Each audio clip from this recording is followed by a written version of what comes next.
ভোটটো boycott কৰিম কিলে vote দি কিনি আমাৰ একো হোৱা নাই ইটো কাৰণে ভোট দিব আমাৰ দৰকাৰ নাই আমি ৰাজ্যৰ ফলা পৰা ডিসিশন লৈছো যে ইউটিউবাৰ ভোটটো আমি বয়কট কৰিম কুমকুম বস্তি ব্ৰিটিছ শাসনৰ আগত এই গাঁওটো সৃষ্টি হৈ আছে তেওঁলোকে আজি মোৰ গাঁৱৰ যেটো ৰাস্তা ঘাট আছে তেওঁলোকে চাওক খালি বিজেপি কংগ্ৰেছ ইউডিএফ তেওঁলোকে হিন্দু মুছলিমে ৰাজনীতি কৰিয়া তেওঁলোকে ধৰ্মীয় বিভাজনৰ পিছত মোৰ হিন্দু মই মুছলমান তেওতে মোৰ পলিটিক্স চলিব নালাগে আজি কৈ আছো আৰ মই 72 ঘণ্টাৰ ভিতৰত কোনো সৰকাৰে যদি স্টেপ লয় মই ছাত্ৰ আন্দোলন কৰিম আর হাইলাকান্দি পুরা স্ট্রাইক করে মই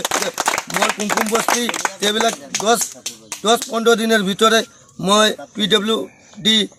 এক্সিকিউটিভ ইঞ্জিনিয়ারের কাছে মই মেমোরেন্ডাম দিম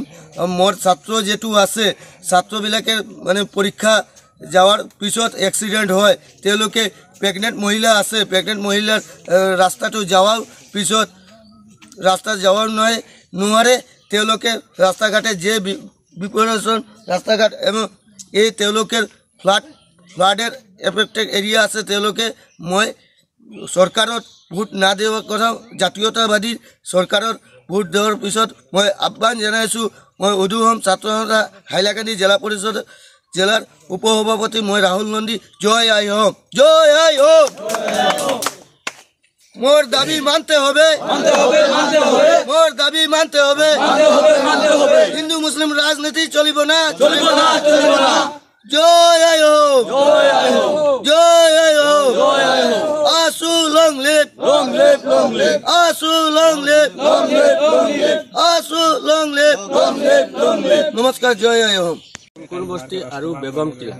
এটো ৰাইজে যেতিয়া এমপি আহিছিলে 2019ত তেতিয়া এমপি সাৰে কৈছিলে যে ইটো মোৰ যেতিয়া কাম স্টাৰ্টিং কৰিম ইটো ফাৰ্স্ট কাম ইয়াৰ পৰা স্টাৰ্টিং কৰিম ইয়াৰ পাছত 2021ত যেতিয়া জাকিৰ হুছেইন লস্কৰ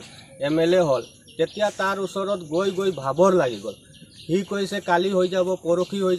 যাব এনেকা কৈ আজি ইলেকশন আহি গল কিন্তু একো কৰা নাই কিন্তু জাকিৰ হুছেইন লস্কৰ পক্ষপাতি কাম কৰি আছে আমাৰ বেলেগ নদী হিপাৰত এটা বস্তি আছে জোসনাবাদ মাধবপুর এটু ব্লক লগাই দিলে কিন্তু আমারটো ওয়ার্ড দিছিলে যে ফার্স্ট কাম করিম কিন্তু আজি লগে কাম করা নাই আর এমপি জিতার পাছত একবার বি ইয়াত আহা নাই আর MLAক মুখ দেখা নাই আমি ইয়ার পাছত ইয়াত স্টুডেন্ট বিলাক টি গার্ডেনত কাম করা মানুষ ইয়ার পাছত আমার স্টুডেন্ট ইয়ার পাছত ডেড বডি ইয়ার পাছত রোগী মানুষ মেডিকেলত যাব নোৱাৰে স্যার এটো রাস্তা করনে ইয়ার অলপ আমি রাইজবিলাক অলপ কষ্ট মষ্ট করিখিনি চান্দা তুলিখিনি অলপ মানুষ আহা যাওয়ার কারণে এটো রাস্তাটো বনাইছো আর বেলেগ জিপি ফালে পৰা ZPM GP MP MLA একো করা নাই আমার সরকার কই আছে জিপি সেক্রেটারি একো কোয়া নাই আমার সরকার কই আছে উন্নয়নের জোয়ার বই আছে আমি তো উন্নয়ন দেখা নাই আর ইউটিউবার আমি ইয়ার পৰা ভোটটো বয়কট কৰিম কিলে ভোট দি কিনি আমাৰ একো হোৱা নাই ইটো কাৰণে ভোট দিব আমাৰ দৰকাৰ নাই আমি ৰাজ্যৰ ফলা পৰা ডিসিশন লৈছো যে ইউটিউবাৰ ভোটটো আমি বয়কট কৰিম